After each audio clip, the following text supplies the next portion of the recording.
Yesterday, as I was speaking to Rosie, she made a comment that I just have to concur with so heartily.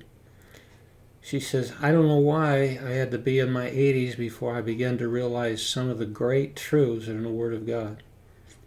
Now, I have seen her as always having that insight, but she's been excited at things that God has shown her lately.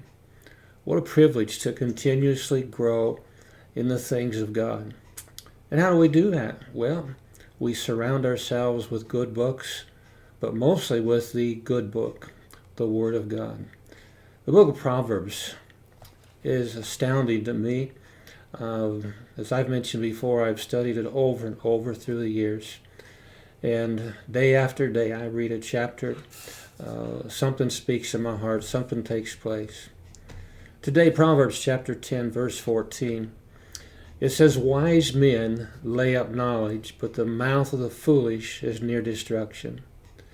As we consider this verse in the book of wisdom, I think we need to remember topics such as this one on our speech are interspersed throughout the Word of God, and especially throughout the book of Proverbs. I believe we can learn from repetition. It's an important tool for learning. And also we find that as it's given to us over and over, it's said just a little bit different. And all these things help us to understand as we all come from different backgrounds. Consider this. Jesus said that he was the light of the world. However, a blind man, it seems to me, would have some problem understanding that.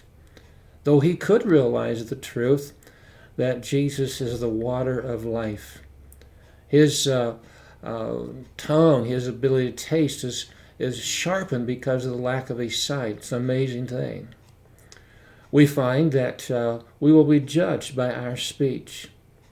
Matthew 12, 36 and 37 says, but I say unto you that every idle word that men shall speak, they shall give account thereof in the day of judgment. For by thy words thou shalt be justified, and by thy words thou shalt be condemned. We live in a generation of foolish talking. We have the progressive, I think we ought to say regressive left, that is a prime example of people, especially supposedly important people, talking without facts. Listen to what Ephesians says. But fornication, all uncleanness, are covetous. Let it not be one once named among you as becometh saints. Neither filthiness, nor foolish talking, nor jesting, which are not convenient, but rather giving of thanks.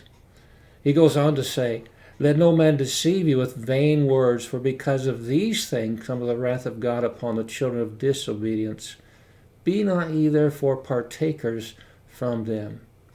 Well, from our verse, I believe we learned that wise men have knowledge before they speak. Fools, they talk without study, and it comes out of empty minds. And it's very obvious almost immediately. The plain difference between the wise and the foolish man is one knows what he's talking about. The other talks out of ignorance. Proverbs 15:2 says, the tongue of the wise useth knowledge aright, but the mouth of fools poureth out foolishness.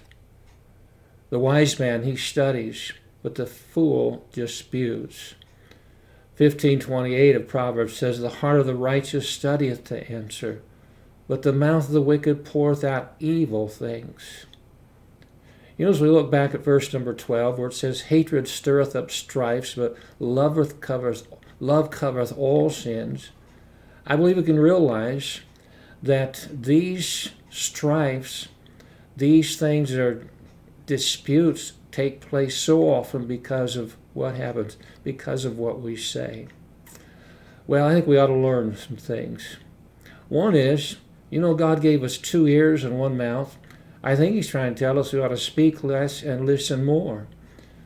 Proverbs 17:27 says, he that hath knowledge spareth his words, and a man of understanding is of an excellent spirit. Even a fool, when he holdeth his peace, is counted wise, and he that shutteth his lips is esteemed a man of understanding. James 1:19 says, Wherefore, my beloved brethren, let every man be swift to hear, slow to speak, slow to wrath. So we should speak less, listen more. We need to learn to study before we speak.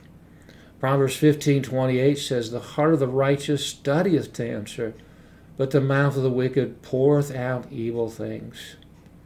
It's also good for us to understand the situation before answering. You know, sometimes people want an immediate answer, and yet you've got to stop and consider and understand from whence it comes. It tells us in Proverbs 18:13, He that answereth a matter before he heareth it, it is folly and shame unto him. We need also learn to choose our words wisely. A man hath joy by the answer of his mouth, and a word spoken in due season, how good is it? So the right words at the right times becomes very critical. I believe always we ought to speak with a graciousness. Colossians, it says in 4:6, Let your speech be always with grace, seasoned with salt, that ye may know how you ought to answer every man. So we need to choose our words wisely, understand the situation, study before we talk, and then when we do, have a graciousness about us. So I ask the question as we kind of began thinking about God judging us for our words. Are we ready to meet the judge of our speech? He's coming soon. I don't know if that excites you, but it ought to. And we're going to be in His presence. Here's, I believe, ought to be our prayer. The psalmist said in chapter 19, verse number 14, Let the words of my mouth and the meditation of my heart be acceptable in thy sight, O Lord, my strength and my Redeemer. May God bless you abundantly today.